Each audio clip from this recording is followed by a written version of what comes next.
Espace TV, le 22h.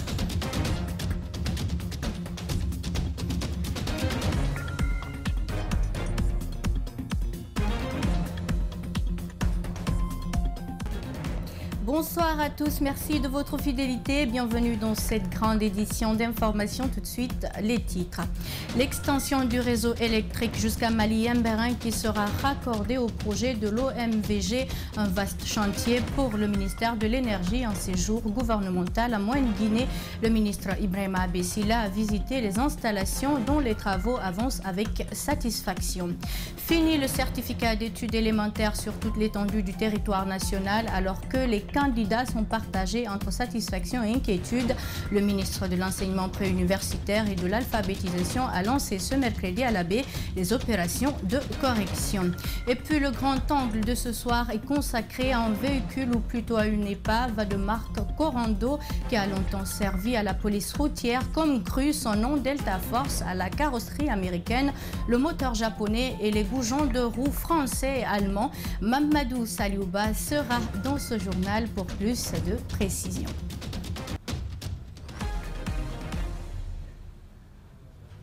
Je vous le disais à l'instant, en immersion gouvernementale dans le Fouta, le ministère de l'Énergie, de l'Hydraulique et des Hydrocarbures semble avoir les plus vastes chantiers sur le terrain avec l'extension du réseau électrique jusqu'à Mali-Yemberin qui sera raccordé au projet de l'OMVG dans cette préfecture de la Moyenne-Guinée. Les postes sources sont déjà installés. C'est la phase de raccordement de la ligne basse tension et sa conduite vers les habitations qui sont en vue. Le ministre Abessila et sa suite sont marqués par l'accélération des travaux. Alpha Ousmane Ba.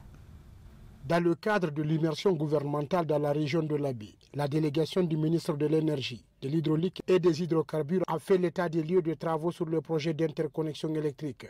Un projet qui reliera plusieurs villes du pays à la sous-région.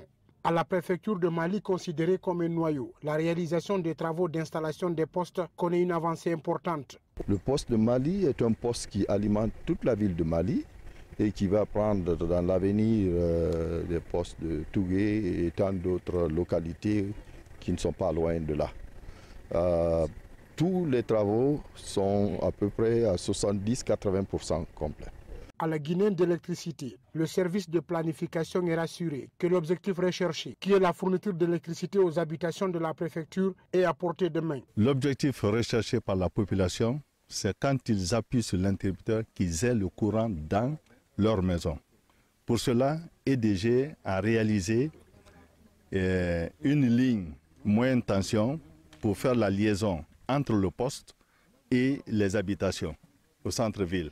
La fin des travaux est très attendue par les communautés des localités traversées par le réseau interconnecté. Le ministre de l'Énergie, de l'Hydraulique et des Hydrocarbures se veut rassurant pour la phase restante des chantiers. Et il ne reste que le raccordement des deux lignes qu'on voit à l'horizon sur le réseau et qui vont passer par le jeu de barre et être connectés sur le salle de contrôle.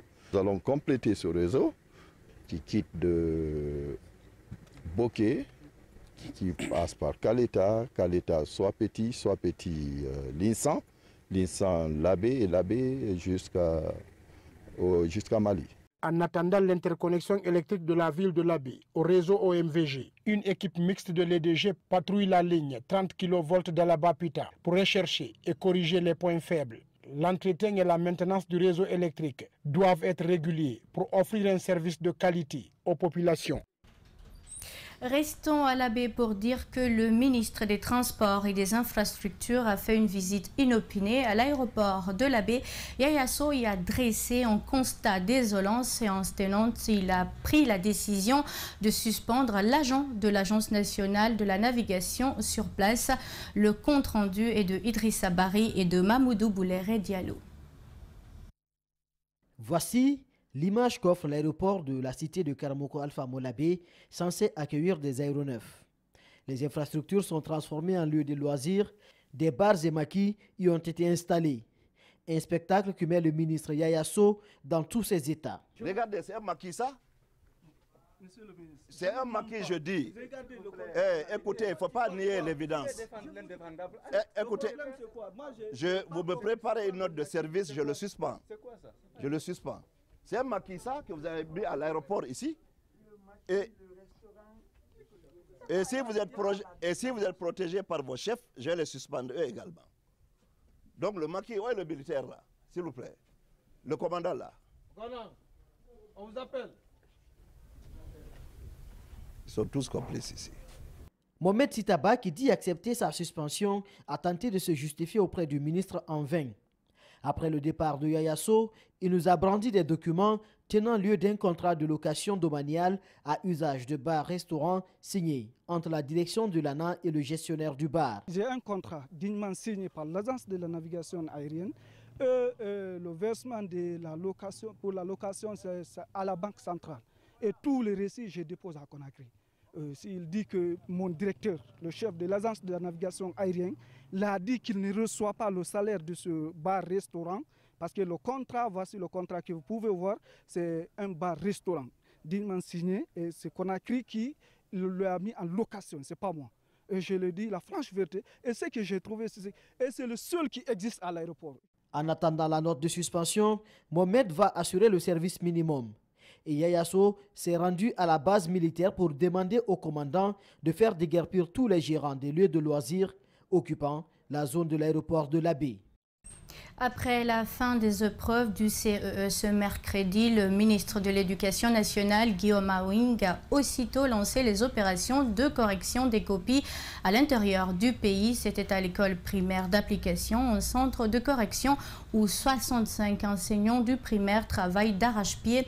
Le constat révèle que tout se passe bien dans le strict respect des règlements généraux des examens nationaux. Aux dernières nouvelles, l'examen d'entrée en 7e année se serait passé sans aucune anomalie liée à la fuite de sujets. Justin Leno. Nous sommes à l'école primaire d'application, centre choisi pour la correction des épreuves du certificat d'études élémentaires dans la préfecture de l'Abi. Ce mercredi matin, le ministre Guillaume est venu rencontrer les 65 enseignants du primaire mobilisés pour la circonstance. Le premier responsable de ce centre explique la façon dont la correction est faite. Le premier correcteur corrige complètement la feuille. Maintenant, il le remet au contrôleur. Ce contrôleur-là valide la note. À l'école primaire d'application, le règlement intérieur des examens nationaux interdit l'accès au centre à toutes les personnes étrangères, le port des téléphones et autres actes nuisibles au bon déroulement du processus. Les examens nationaux, c'est 3 étapes très importantes, très importantes. La première étape, c'est quoi? C'est la surveillance. La deuxième étape, c'est la correction. Et la troisième étape, c'est la saisie des notes. Toutes ces étapes doivent être sécurisées. Cette année, les élèves et parents d'élèves auront la possibilité de suivre en ligne les résultats dès qu'ils seront prêts. Nous avons développé une application où tous les parents pourraient désormais voir les notes et la moyenne de leurs enfants en ligne. Donc, cela doit interpeller la conscience des uns et des autres, surtout les correcteurs. Parce que quand un parent revendique et qu'on se rend compte finalement que le parent a raison, nous allons remonter pour savoir effectivement qui est-ce qui ont corrigé cette copie. La correction des copies du certificat d'études élémentaires a démarré après la fin des premières épreuves, lancées ce lundi sur toute l'étendue du territoire national. Cet examen d'entrée en 7e année a pris fin ce mercredi. Dans le même cadre, à l'Abbé, le chef cellule examen à la direction préfectorale de l'éducation a été suspendu par l'inspecteur régional de l'éducation. Il est accusé d'avoir fait passer une élève de l'école de soins de santé communautaire de la préfecture pour une surveillante dans une salle d'un centre d'examen. Le mis en cause n'a pas reconnu les faits. Il a parlé d'un complot préparé contre lui. Les autorités éducatives sont convaincues qu'il a triché et qu'il sera puni conformément aux règlements généraux des examens nationaux. Justin Leno, Idriss Abari et Djibril Kabak Kamara. Le concerné est nommé Kerfa Lassila, chef cellule examen à la direction préfectorale de l'éducation de l'Abbé. Le premier jour du lancement des épreuves du certificat d'études primaires, Kerfala a fait passer une élève de l'école de soins de santé communautaire pour une surveillante. Il est aussitôt suspendu par l'inspecteur régional de l'éducation de l'Abi. C'est dans ce centre de Boloko qu'il a été constaté qu'il y a trois absents parmi les surveillants ou 3 surveillants manquaient. Donc la DPE a été interpellée. On n'a pas pu joindre le DPE, mais le CFC2 a été joint. Et en réponse, il a fait une liste de 3 dames pour venir remplacer les absents. C'est parmi ces dames qui se trouvait une élève de l'école de soins de santé communautaire. Voilà le motif de la suspension. Kerfala risque gros au-delà de sa suspension. Pourtant, le chef cellule examen à la DPE de l'Abi fait partie des cadres qui ont prêté serment, certains sur la Bible et d'autres sur le Coran, avant le démarrage des examens nationaux. Il y a des règlements, nous allons voir, analyser après quelles sont les mesures qui s'imposent. Parce qu'à chaud, la décision est prise qu'il est suspendu. À date, la femme à l'école de soins de santé communautaire est recherchée par les autorités éducatives de l'Abi. Et il se trouve que la dame n'est pas maintenant à l'Abi. Donc nous allons encore continuer parce qu'il y a une première responsabilité qui a été établie et nous allons continuer à voir quel est le degré de cette responsabilité et en fonction de ça, les sanctions vont sortir. D'autres sanctions pourraient être prises. Pendant ce temps, le chef cellule examen à la direction préfectorale de l'éducation de l'Abi mis en cause et suspendu ne reconnaît pas les faits qui lui sont reprochés. Kerfala Silla, qui n'a pas voulu nous accorder une interview, s'est prononcé hors caméra qu'il s'agit d'un complot préparé contre lui.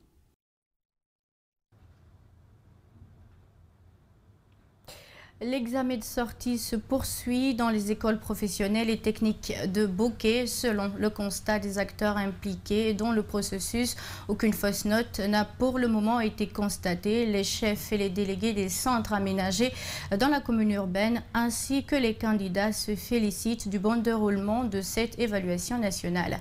Sekou Diallo, Aïssatou Kesso Diallo et Salifou Lifou-Sissé. Débuté lundi sur toute l'étendue du territoire guinéen, l'examen de sortie se poursuit dans les écoles techniques et professionnelles de la région administrative de Bokeh. Pour la circonstance, 7 centres d'examen sont aménagés dans les différentes préfectures. On a pour le CFP de Bokeh la mécanique auto, des étudiants qui sont évalués dans le système PPO et les autres plomberie, électricité bâtiment, maçonnerie, menuiserie, chaudronnerie, ils sont évalués dans le système APC. La même chose qu'à FRIA. Dans la commune urbaine de Bokeh, ces étudiants du CFP, de l'école des soins de santé communautaire et d'autres instituts privés de santé de la place sont répartis entre 4 centres, dont Dantari 1 et 2 et Yomboya 1 et 2. Après 2 premières journées sans incident majeur, le délégué du centre d'examen Yomboya 2 se félicite du bon déroulement des activités. Bon, franchement, j'avoue que les choses se passent dans les conditions les meilleures, compte tenu du fait qu'en amont, nous avons mené d'abord une certaine sensibilisation des candidats et des surveillants pour comprendre parfaitement l'enjeu de cet examen. Le respect des consignes est de mise dans ces centres d'examen. Surveillants et candidats, chacun œuvre pour honorer son engagement afin d'éviter de tomber dans le filet des délégués. Le délégué, avec sa sévérité, je crois qu'il est en train de dicter les principes qui lui ont été conférés et nous sommes en train aussi de l'assumer. Après 4 jours d'évaluation théorique, ces candidats des écoles techniques et professionnelles seront soumis aux épreuves pratiques et cela à partir du lundi prochain. 64%, c'est le taux de femmes et filles qui sont inscrites dans les centres de formation professionnelle de la région administrative de l'Abi. Elles dépassent largement les hommes. Quelles sont les raisons de leur choix? Nos envoyés spéciaux Justin Leno et Djibril Kabak Camara ont fait un zoom sur la forte représentativité de la couche juvénile dans les CFP de l'Abi. Suivez. Nous nous sommes rendus ce mardi au centre ENI CFP de la préfecture où nous croisons Oumousso, âgé de 18 ans et passionné de l'électricité bâtiment. Une filière que beaucoup de femmes et filles de l'Abi considèrent comme un métier d'homme, mais pas Oumou. J'encourage beaucoup de filles de faire l'électricité, bâtiment, au fer, mécanique auto, c'est mieux. Sur le dos de sa main droite, des égratignures. Ces jours-là, Oumou a eu le malheur de se blesser à l'aide d'un marteau alors qu'elle faisait des installations dans un bâtiment. Pour elle, c'est une belle leçon de vie. Oui, je prends le courage comme ce n'est pas quelqu'un qui m'a forcé. À l'Abbé, Oumou n'est pas la seule passionnée des métiers techniques. Ici au centre ENI CFP de la préfecture, elle évolue avec plusieurs de ses collègues, filles et garçons. Parmi eux, Adama Diallo, élève en 2e année pour la filière électricité bâtiment. Il y a beaucoup de filles qui n'aiment pas le métier, mais moi j'ai choisi le métier parce que j'aime. Une 3e personne qui démontre la forte représentativité des femmes et filles dans le CFP de l'Abbé, c'est Maïmouna Sow, élève maître en classe de 2e année. Pas obligatoire de dire que je ne peux pas faire l'enseignement technique, c'est une formation rapide. À l'Abbé, la directrice nationale de l'enseignement technique et de la formation professionnelle publique ne badine pas avec les métiers techniques puisqu'elle est elle-même diplômée en électricité à l'université Gamal Abdel Nasser de Conakry depuis 1984. Tous les métiers sont réservés pour tout le monde. Moi qui vous parle, vraiment, je suis électricienne de profession. Les femmes et filles de l'Abbé sont donc appelées à prendre leurs responsabilités devant les métiers techniques puisque l'université ne donne pas forcément l'emploi. Autre chose dans cette édition, la rupture des produits de qualité sur le marché guinéen inquiète de plus en plus les citoyens. Le directeur général de la pharmacie centrale de Guinée annonce des mesures pour freiner le système de vente illicite des produits, surtout après la fermeture de plusieurs pharmacies clandestines et le retrait d'agréments à certains grossistes et de rendre disponibles des produits de qualité. Antoinette Dédé, Onivogui et Yacouba Traoré. La pharmacie centrale de Guinée est l'acheteuse unique et exclusive de l'État. Sauf que ces derniers temps en Guinée, les médicaments contrefaits ont gagné du terrain sur le marché, chose qui a un impact négatif sur la santé de la population. La pharmacie centrale de Guinée, à travers sa direction, a pris des actions urgentes et des dispositions, n'est-ce pas, pour juguler la problématique liée aux ruptures criardes de médicaments de qualité sur l'étendue du territoire national. Après la fermeture de quelques magasins clandestins à Madina, la rupture des produits de qualité sur le marché reste un phénomène réel. À la pharmacie centrale de Guinée, des mesures idoines sont prises. Qui sont entre autres de mettre fin à la vente illicite des médicaments qui est en train d'engrener la société, qui a un impact négatif sur la santé de la population. De l'autre côté, l'État a doté la centrale des moyens qu'il faut pour vraiment rassurer, pour disponibiliser les médicaments. Taxés d'être chers par les grossistes et parfois indisponibles à l'intérieur du pays, des camions de médicaments sont en train d'être acheminés vers des régions afin d'être distribués à des prix abordables. Donc, comme vous l'observez derrière moi, ce sont des produits que nous sommes en train d'embarquer pour, comme on appelle, les différentes régions, là où se trouvent nos agences. Et nous allons continuer comme ça, au fur et à mesure que les produits viendront, pour pouvoir vraiment pallier à ce problème de disponibilité des médicaments. Des commandes ont été effectuées et des partenariats signés avec plusieurs fournisseurs pour l'approvisionnement de la centrale en produits de santé, rassure Dr Labila Sagnon. Pendant ce temps-ci, l'île de Fotoba manque de postes de santé modernes. Celle de Tamara, située à 17 km de Conakry, manque de personnel médical et de matériel de travail. Les habitants de cette île reculée vivent le calvaire, pas de prise en charge des maladies. Là-bas, une matrone censée assister les femmes pendant l'accouchement est érigée en agent de santé publique. Tout cela par manque de médecins dans la communauté. Pour sauver les insulaires de Tamara, Jeanne Souma soigne les malades en cas de besoin sur cette île. Ali Badara Kamara et Ibrahima Sori Kamara ont fait un saut à Tamara. Suivez.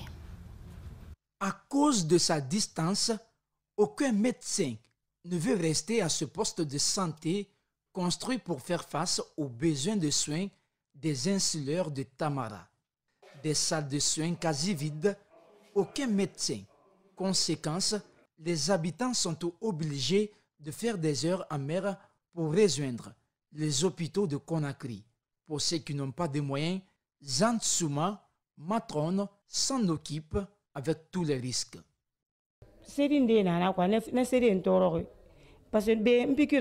Ici, je fais la médecine générale. Je fais l'injection, la perfusion et autres besoins de la communauté. C'est le problème de médicaments qui nous fatigue. On est obligé de recourir à la pharmacie par terre. Depuis 2 ans, elle y travaille pour sauver sa communauté, alors qu'elle n'est qu'une matrone. Elle a tout appris ici avec un médecin qu'elle assistait avant que ce dernier ne décède. J'ai perdu une femme enceinte ici, c'était lors de l'accouchement. Après son accouchement, j'ai tout fait, je n'ai pas pu enlever le placenta. Elle n'a pas survécu. Pour les grandes pathologies, Zantsouma n'a de choix que d'accepter la souffrance des insulaires de Tamara. Les femmes enceintes dont la période d'accouchement présente des signes de risque de complications sont référées aux différentes structures de soins de la terre ferme.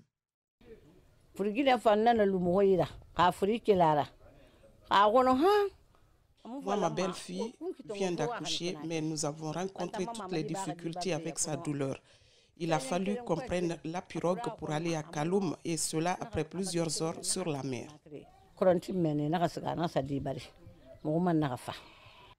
Une communauté oubliée qui vit sans aucun personnel médical est abandonnée à la merci d'une volontaire. Les responsables de la Direction nationale de la protection des végétaux et des denrées stockées ont conféré ce mercredi avec les importateurs, acheteurs et distributeurs de pesticides sur toute l'étendue du territoire national. C'est une action qui vise à faire un état des lieux sur tous les problèmes qui assaillent ce secteur, notamment la qualité des pesticides et leur mauvaise utilisation. Surtout une occasion mise à profit pour sensibiliser les acteurs concernés sur les comportements adoptés pour préserver la santé de la population. Les précisions, c'est avec Aminata Massiré Bangoura et Ibrahima Sori Kamara.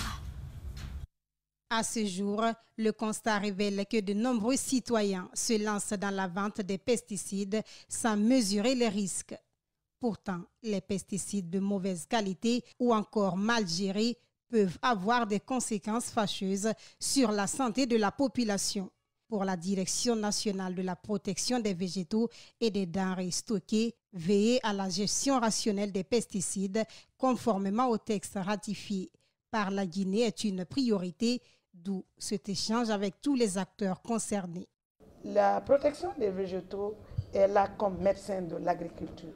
Alors, nous avons le devoir de protéger les produits, les végétaux et les produits végétaux à l'importation comme à l'exportation, pour ne pas que ces produits véhiculent des nuisibles qui sont dangereux et pour les plantes, l'environnement et même pour la santé publique. Cette réunion, première du genre à l'APV, a également permis de faire des propositions dans le cadre de la redynamisation du secteur des pesticides en Guinée. Les risques sont élevés parce que les produits, il faut savoir les manipuler. Et souvent, ce qui arrive, ce qu'on constate sur le terrain, à cause de la mauvaise manipulation, il y a des personnes, certains agriculteurs, par accident, qui arrivent soit à avaler les produits parce que tout simplement, ils n'ont pas le bon dosage de ces produits. À tour de rôle, les participants issus de plusieurs représentations de ce secteur ont évoqué des problèmes avant d'interpeller les autorités. Je recommande d'être à l'avant-garde. Ce que l'État peut faire, c'est de sauver, d'assister et sauver les producteurs et prendre les précautions à temps avant qu'il ne soit trop tard. Parce que ces fléaux-là ne préviennent pas. Ils n'attendent pas et ils sont imprévisibles. Pour une agriculture dépourvue de tout risque, l'APV va également s'impliquer dans la sensibilisation et la formation des acteurs concernés. L'Association des professionnels africaines de la communication a entamé ce mercredi la formation d'une trentaine de femmes journalistes issues des médias publics et privés. L'objectif est de les outiller sur la création et la gestion des sites Internet.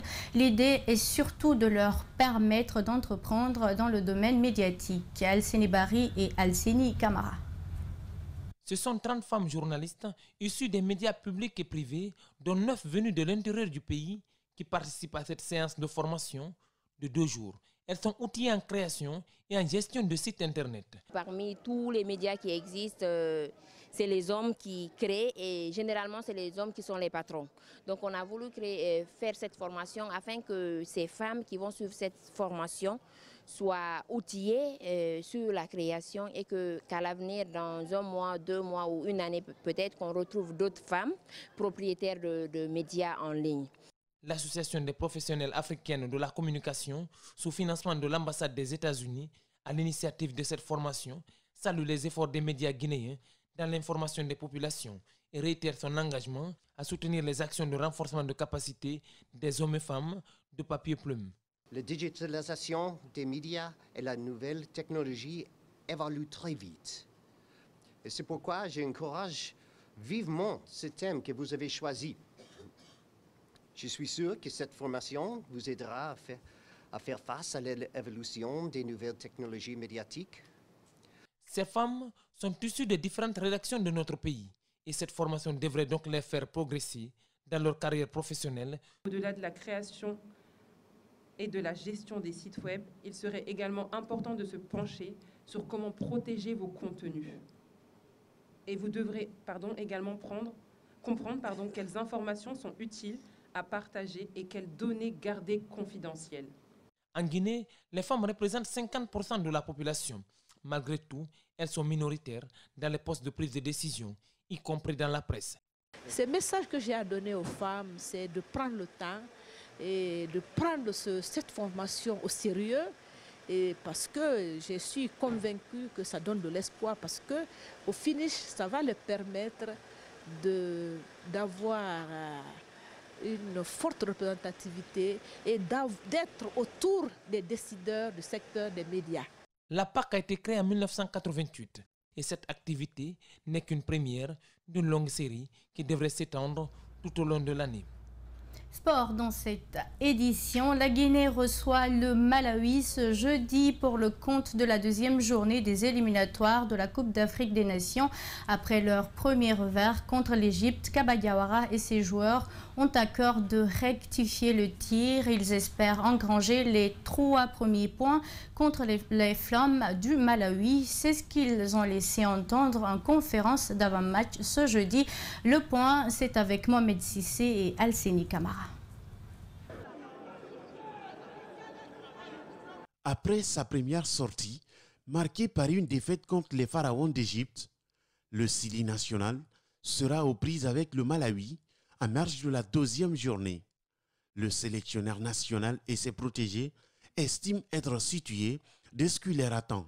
C'est une équipe vraiment qui lâche rien depuis mes années de joueur. C'est avec ça qu'ils jouent, quoi. Donc on sait à quoi s'attendre. On sait que demain, ils vont certainement venir en bloc bas. Ils vont nous attendre, ils vont essayer de nous prendre en contre. Donc, sans aller plus loin dans la tactique, on sait ce qui nous attend. Auteur d'une sacrée performance face aux Pharaons d'Égypte, Moriba Kourma est incertain pour le match de demain. La pépite guinéenne a ressenti des douleurs musculaires ce mardi lors de la séance d'entraînement. Kaba Diawara donne ses nouvelles. Pour Ilex, en fait, il a une grosse douleur à la cuisse. Donc, on a passé des examens cet après-midi. Donc on attend un petit peu, on ne va pas prendre de risques, on va voir s'il est apte à jouer ou pas. Donc on prendra une décision au dernier moment. Sur des petits détails, la Guinée a battu les Flammes lors de la dernière CAN au Cameroun. Pour le technicien roumain, cela n'est désormais que du passé. Il estime que lui et ses protégés ne sont en Guinée que pour prendre les 3 points. Ok, il disait tout simplement qu'ils sont contents d'être là et pour être très clair et très précis, ils sont là pour prendre les 3 points. Kaba Diawara réitère que ses ouailles et lui auront bien envie de briller de mille feux ce jeudi devant leur public sportif. Les Flammes de leur côté n'espèrent également pas venus en parents pauvres.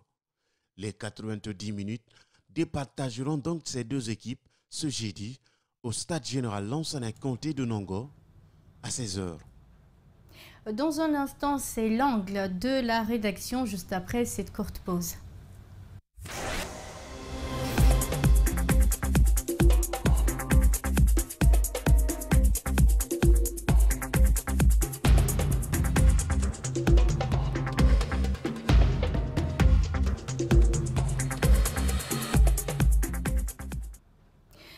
Le grand angle de ce soir est consacré à un véhicule ou plutôt à une épave de marque Corando qui a longtemps servi à la police routière comme grue. Une seule personne peut le conduire, son propriétaire bien sûr, et rien d'étonnant car ce véhicule dénommé Delta Force pour sa solidité entre guillemets est le fruit d'un rafistolage hors norme. La carrosserie est américaine, le moteur japonais et les goujons de roues français et allemands.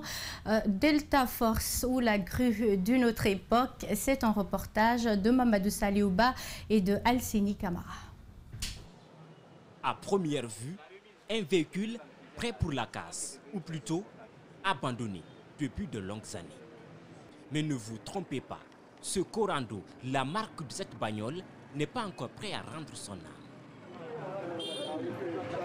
Pour vous le prouver, Kamano, l'un des rares chauffeurs à pouvoir le conduire, le surprend. Kamano ne le démarre jamais deux fois. Mais attention, conduire cette grue demande une certaine expérience.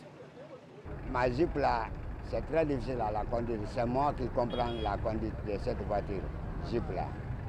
Ça là, c'est pas affaire de auto-école. Il faut apprendre ça. C'est comme un remorque quand tu remorques une Jeep derrière. C'est différent à des autres véhicules. C'est différent, très différent même. Plus qu'une différence, c'est un colmatage. C'est une marque Corando, mais aujourd'hui, toutes les marques se retrouvent sur cette vieille dame. Oui, je me débrouille à la casse chercher ces pièces, les pièces. Sont un peu difficiles à retrouver, ces pièces. C'est une adaptation. Le moteur qui est là-dessus est un moteur japonais, le coque même est américain.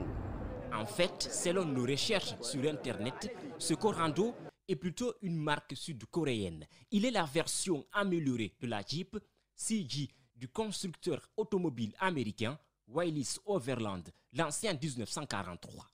C'est donc toutes les puissances qui se retrouvent. Au niveau des roues, les goujons sont français et allemands. Et un peu plus loin, la Chine se retrouve dans ce phare, tout droit sorti du système D. Il faut dire que Kamano ne manque pas d'idées pour maintenir son véhicule en vie. Il l'a conduit 25 ans avant de l'acheter il y a 2 ans.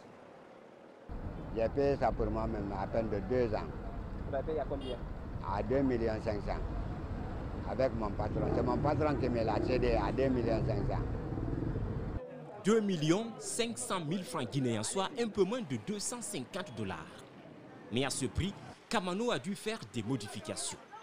Renforcer les lames ressorts avec des morceaux de bois et des cordes, fermer les yeux sur le feu arrière et oublier quelques conforts.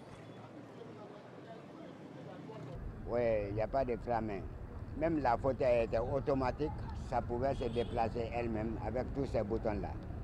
Mais ça ne fonctionne plus. Ça pouvait faire marche arrière comme ça monte, ça descend. Tout marchait. Mais présentement, ça ne marche pas. Et apparemment, beaucoup de choses ne marchent plus dans cette bagnole qui ne part jamais au lavage. Allons voir l'intérieur. Alors, pour conduire aujourd'hui votre véhicule, il ne suffit pas d'avoir un permis, il faut une expérience. Alors, dites-nous d'abord, dites-nous s'il vous plaît, parce que moi je ne vois pas de tableau de bord, je ne vois pas, comment dirais-je, le système de climatisation, le frein à main, je ne vois presque, voilà, il n'y a rien. Dites-nous aujourd'hui comment vous faites.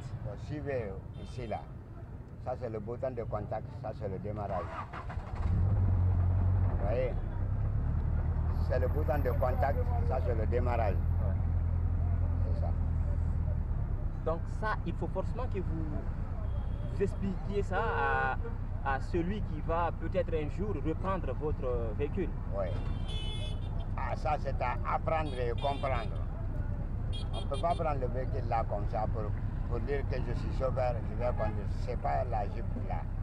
Ça là, il faut qu'on t'apprenne. Il faut qu'on s'apprenne à conduire ça. Et la coque, elle est américaine, le moteur est japonais. Oui. Et ça, sans choquer personne, on peut dire que c'est le réservoir. Et il est africain. Voilà. Modification. Modification, vous dites. Comme beaucoup de choses d'ailleurs dans cette dans ce véhicule. Beaucoup est modifié, il y a beaucoup de modifications dans ça. C'est moi seul qui comprends comment j'ai modifié ça là. Il faut dire que tout est modifié. Le rétroviseur, les serrures des portières ou le pare-brise. Tout ce qu'il ne peut pas modifier est supprimé, comme les balais d'essuie-glace. Pour le moteur et la boîte de transmission, Kamano a trouvé une solution. C'est le moteur Carena, ancien modèle. Les premières voitures fabriquées par les Japonais, j'ai payé un de ces moteurs-là, j'ai mis là-dessus. Vous avez payé le moteur à combien? J'ai payé le moteur à 2 500 000. Et la boîte de transmission? Bon, la boîte de transmission, ça, je l'ai payé à la casse à 1 500 000. Boîte de transfert. Les cylindres de frein et d'embrayage ont coûté quelques centaines de milliers de francs guinéens. Mais comme tout, rien ne marche normalement.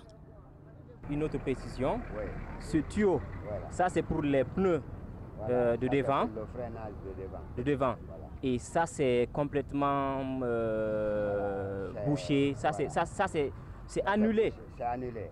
Vous avez suspendu ça. Pourquoi vous avez suspendu? Voilà, c'est le système de frein arrière qui ne prenait pas, qui m'emmerdait beaucoup.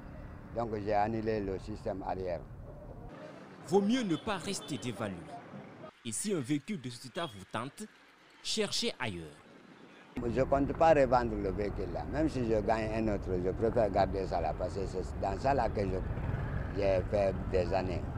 Kamano lui a donné une appellation, Delta Force, un nom tiré de la saga de Delta Force, sorti en 1986. On a vu ça dans un film de Delta Force. Donc c'est le même format de l'Air Jeep Delta Force. C'est la même forme. Moi aussi j'ai mis là-dessus Delta Force.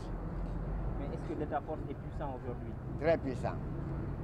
Le véhicule est fait après la Deuxième Guerre mondiale, donc je ne connais pas l'année exacte, je ne peux pas me déterminer.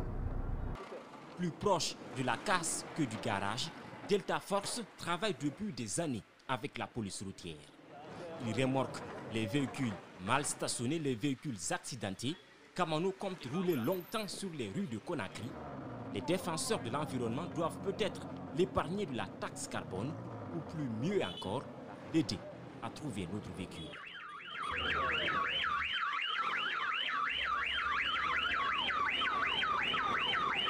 Restez avec nous, nos publi-reportages, c'est tout de suite, juste après ça.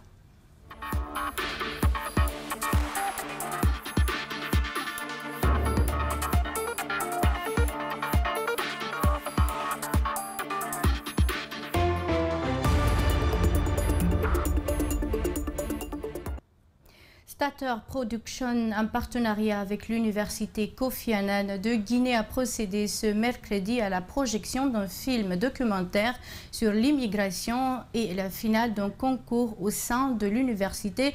L'objectif est de sensibiliser les jeunes sur les conséquences de l'immigration.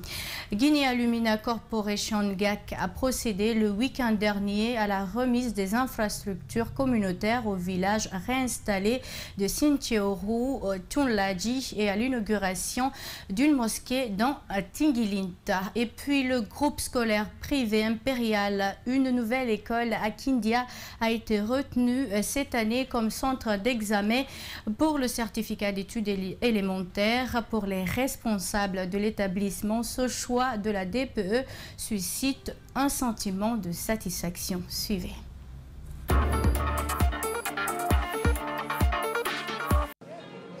La projection de ce film est une première pour Startup Production. Le film porte sur l'immigration clandestine, un fléau qui attire plusieurs jeunes Guinéens. Son objectif est de toucher un nombre important de cette couche. À travers les projets qu'on développe, on essaye d'impacter au maximum la société à travers ce qu'on réalise. Donc c'est avec cet objectif-là qu'on a lancé une série documentaire, dans un premier temps qu'on a appelé Starter Média Guinée. Puis après réflexion, on a changé le nom, on l'a appelé Starter Documentaire. Mais on a lancé le premier documentaire sous le même nom parce que ça avait déjà été réalisé. Et comme c'est l'un des sujets les plus en vogue du moment, on a choisi l'immigration clandestine. La production du film a été accompagnée du speech de 6 groupes de jeunes étudiants de l'université Kofi Annan. Ceux-ci défendent leurs différents projets pour être sélectionnés. Il décroche 2 places. Ceux qui vont remporter le prix pourront avoir une connexion gratuite et des machines pour chacun des membres du groupe. Ensuite, une connexion gratuite sur 1 an. Et puis, 3 formations gratuites en marketing digital, management des projets et beaucoup d'autres formations. À en croire le président de la Commission des affaires étrangères du CNT, l'entrepreneuriat est une solution pour éviter l'immigration clandestine et réussir en Guinée. C'est une solution très importante et c'est pour cela qu'à ce débat, il était important qu'on ait la présence et de Campus France, du responsable de Campus France, mais aussi de M. Diarabi, qui a dit des choses importantes, qui a donné des opportunités avec le programme intégral notamment. Cette activité a été organisée par Startup Production en partenariat avec l'Université Kofi Annan de Guinée. Startup vise d'autres productions dans divers domaines pour sensibiliser et impacter plus de jeunes du pays.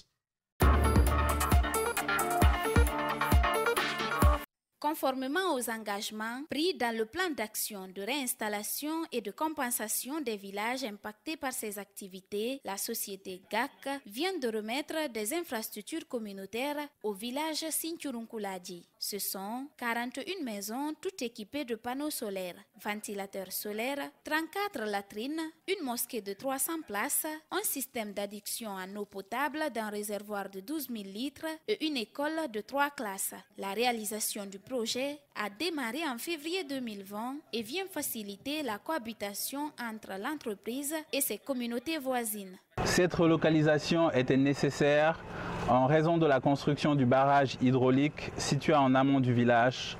Elle s'est faite suivant le plan d'action de réinstallation et de compensation approuvé par la communauté. Cette cérémonie de remise a connu la présence des autorités locales de Boké qui ont apprécié la réalisation. À sa prise de parole, le gouverneur de la région a exprimé son souhait de voir régner la paix entre miniers et citoyens. Sekouba Trésor Camara a fait une invite pour la préservation des acquis. Pour que ces réalisations puissent aller de l'avant, qu'on puisse encore continuer à obtenir ces réalisations, ça dépendra de nous.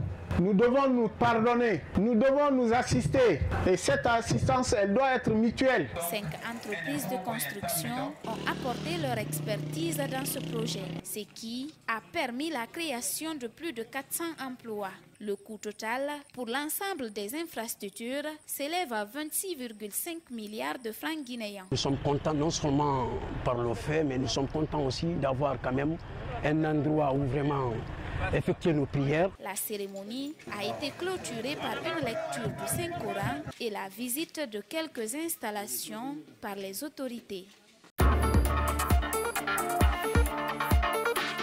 Pour la toute première année de son existence, le groupe scolaire privé impérial, avec son architecture qui impose le respect des visiteurs, a ceux du plus dont les responsables de la direction préfectorale de l'éducation de Kindia. Sans aucune hésitation à cause de son environnement sain, l'école a été choisie cette année par le directeur préfectoral de l'éducation comme un des centres d'examen pour les candidats au compte du certificat d'études élémentaires. Un choix qui réjouit les autorités de l'institution scolaire. Un sentiment de fierté d'avoir eu l'honneur d'abriter un des examens nationaux dans notre groupe scolaire impérial depuis notre première année d'existence. Après avoir passé 3 jours d'affilée dans ce centre, les candidats n'ont pas manqué d'apprécier l'environnement dans lequel ils y étaient. Les examens se sont bien passés, les questionnaires, le sujet, tout est bien passé. On a bien rempli les fiches. Ici, là, il n'y a pas beaucoup de saleté ici, c'est bien entretenu. L'école, on la trouve vraiment géniale. Et puis les enseignants qui sont ici l'enseignent bien. Et puis il y a une bonne éducation encore. Composé de 28 salles de classe, le groupe scolaire privé impérial n'arrête pas de séduire les responsables du système éducatif de Kindia. Globalement, ils ont tous de l'admiration pour l'établissement à cause de son environnement. L'environnement est approprié selon les instructions officielles du département en charge de l'éducation. Je pense que le centre est accueillant, le centre est vraiment bien choisi et s'il faut dire, c'est un centre idéal par rapport à l'organisation des examens nationaux. Durant ces évaluations, quelques dysfonctionnements ont été aussi constatés par les responsables de l'école. et ils promettent de les corriger dans un bref délai avant l'ouverture prochaine des salles de classe. Ça s'est imposé et il le sera à l'ouverture prochaine. Parce que tout ce que nous avons constaté comme insuffisance, dès la fin des épreuves, des examens, l'équipe pédagogique va se mettre en place et tirer les leçons de l'année passée, tant au niveau de la qualité de l'enseignement qu'au niveau du comportement des élèves. Aujourd'hui, dans la ville de Kindia, le groupe scolaire privé impérial commence déjà à s'imposer. Car ne serait-ce que pour cette première année seulement, l'école a enregistré un effectif de 1200 élèves, de tout profil confondus. Et voilà qui met fin à cette grande édition d'informations réalisée par l'ensemble de la rédaction d'Espace TV. À tous, merci de l'avoir suivi. Au revoir.